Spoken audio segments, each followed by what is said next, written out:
It's not. It's the electromagnetic field that actually pulls. It works like a continuous small tiny spark. No, no such thing. This is what they said. No. Brushless motors have no brushes. There is no contact. I know that there is no brushes, but how do you make contact? No contact. It's an electromagnetic field that pulls one part down, and then the second part down, and the third part down, and it's all being controlled here. And the wires are connected in the in-runner. You have the coils outside, And a piece inside. and the rotor inside with the magnets, right? And With permanent magnets. yeah. Because that permanent field and electromagnetic field rotates, push the permanent magnet field. That's why we don't need brushes. We just need the moment when the push, the frequency and frequency when we push the.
I'm gonna take it right there and you take a picture.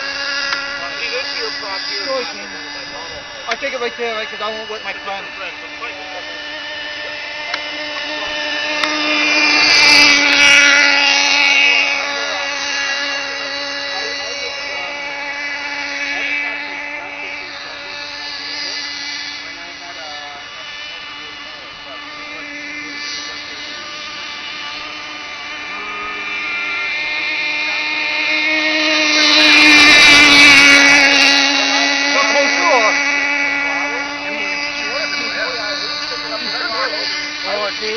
Not bad, it's just... Right?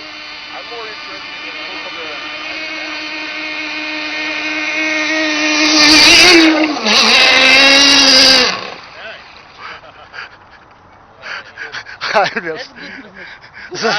Professional. It was good, but I had the top on.